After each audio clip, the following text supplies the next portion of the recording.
teman-teman, perkenalkan namaku Leni Nabila Sandi Putri dari kelas 10 MIPA 1 Men 1 Jombang. Di sini aku akan menjelaskan tentang materi fisika kelas 10, gerak parabola dan gerak melingkar.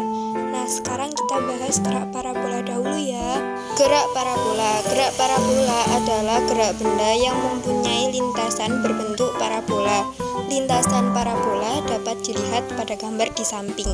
Berdasarkan gambar tersebut dapat dipahami bahwa gerak parabola merupakan gabungan antara gerak secara horizontal dan gerak vertikal.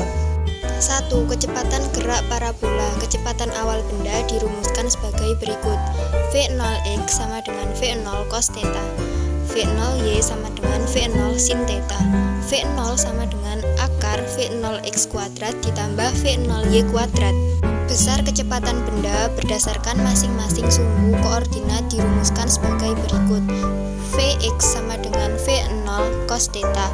Vy sama dengan V0 sin theta min gt. V sama dengan akar Vx kuadrat plus Vy kuadrat. Keterangannya bisa dilihat pada gambar tersebut. 2. Posisi benda. Komponen posisi pada arah mendatar sumbu X. X sama dengan V0 cos theta dikali T. Komponen posisi pada arah vertikal sumbu Y. Y sama dengan V0 sin theta T min 1/2 GT kuadrat. 3. Posisi tertinggi benda. Benda yang bergerak vertikal pasti akan mencapai posisi tertinggi. Persamaannya sebagai berikut. Y max sama dengan V0 kuadrat sin kuadrat theta per 2G. Waktu yang diperlukan untuk mencapai titik tertinggi dirumuskan sebagai berikut.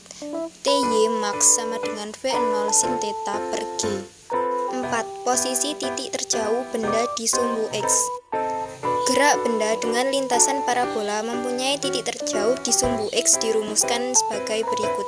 Max sama dengan V0 kuadrat sin 2 theta per G. Waktu yang diperlukan untuk mencapai titik terjauh dirumuskan sebagai berikut.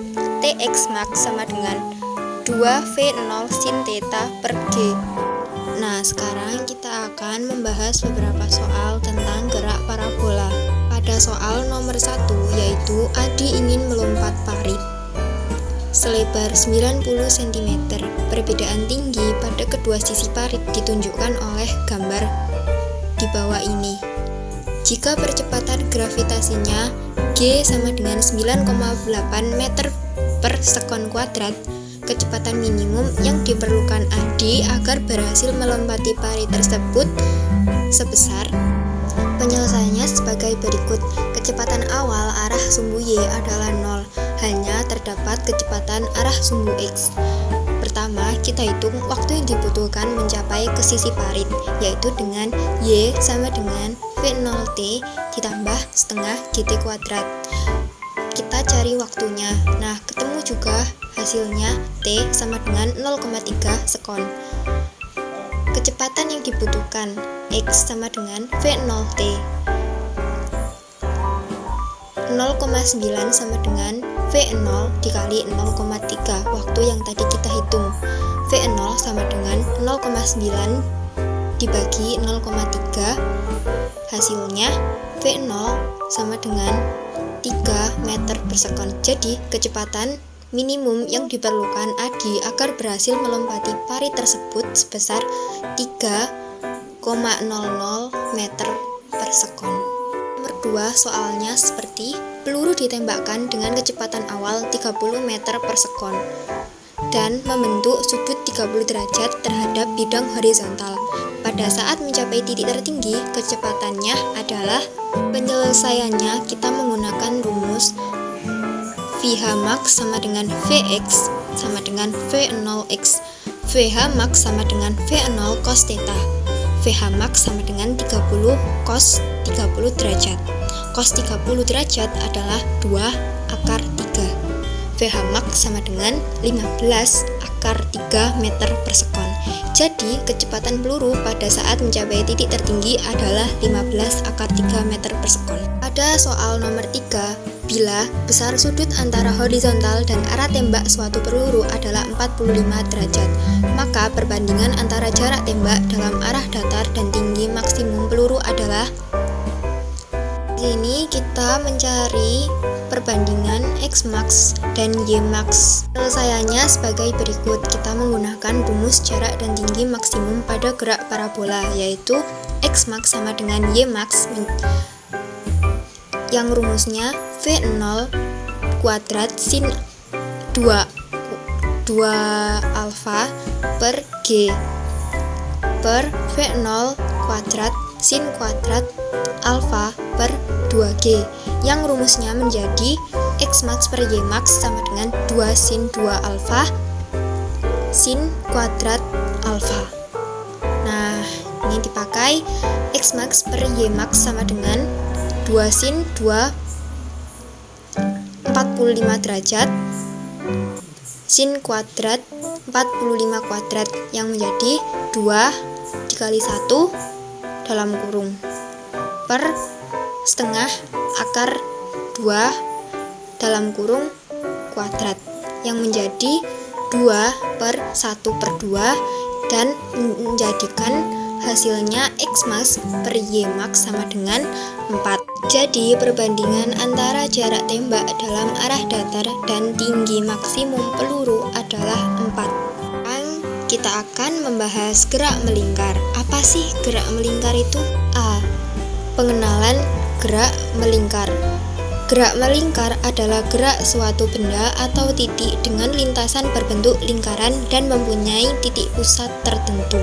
1. Besaran dalam gerak melingkar. A. Periode dan frekuensi.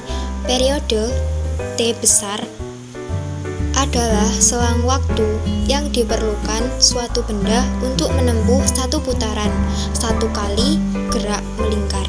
Rumusnya sebagai berikut, yaitu periode sama dengan selang waktu per banyak putaran, atau bisa juga periode sama dengan 1 per frekuensi.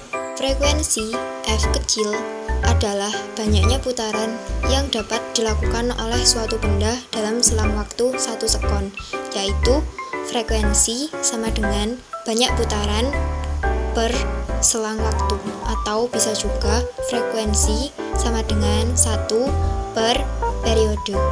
Perpindahan sudut. Partikel yang bergerak melingkar mengalami perpindahan yang disebut dengan perpindahan sudut. C. Kecepatan sudut, yaitu omega sama dengan delta beta per delta T.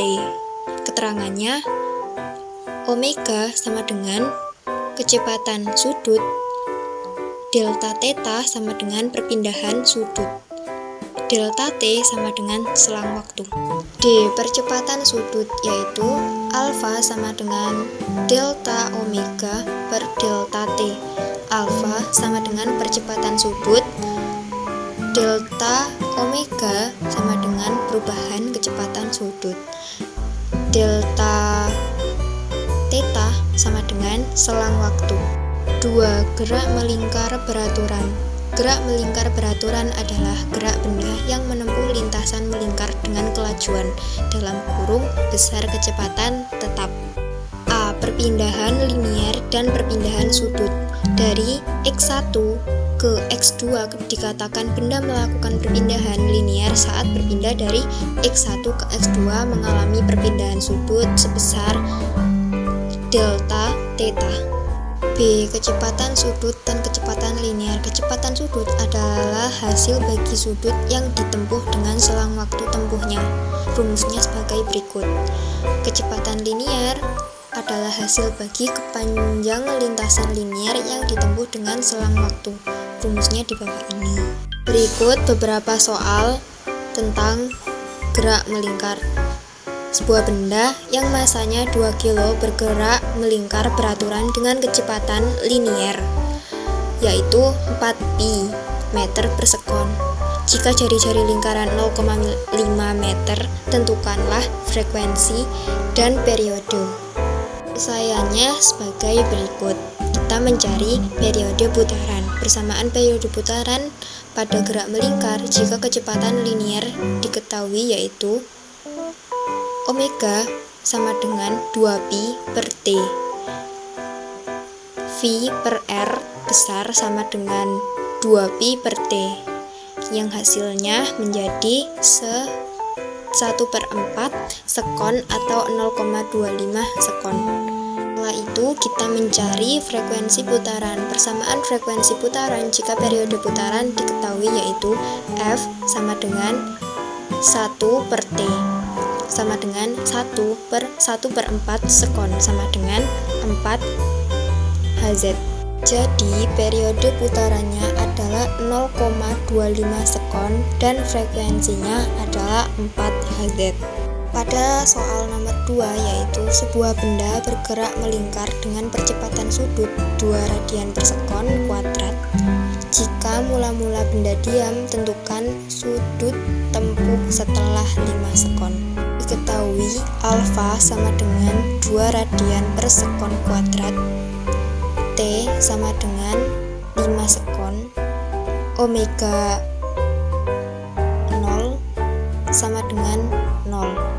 Ditanya theta, maka kita menggunakan rumus theta sama dengan omega 0 T ditambah setengah alfa T kuadrat yang menjadi 25 radian.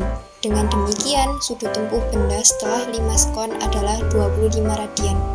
Pada persoalan nomor 3 yaitu sebuah benda bergerak melingkar beraturan dengan jari-jari 6 meter jika dalam 2 menit benda melakukan 16 kali putaran, kecepatan linier benda tersebut adalah. Penyelesaiannya sebagai berikut. Diketahui R sama dengan 6 meter, omega sama dengan 8 putaran per menit sama dengan 8 dikali 2pi per 60 sama dengan 4/15 pi radian per sekon. Ditanyakan kecepatan linier V. Nah, kita pakai rumus V sama dengan omega dikali R. V sama dengan 4/15 pi dikali 6 sama dengan 1,6 pi meter per sekon. Dengan demikian, kecepatan linier benda tersebut adalah 1,6 pi meter per sekon. Sudah selesai pembahasan kali ini, jadi saya undur diri. Wassalamualaikum warahmatullahi wabarakatuh.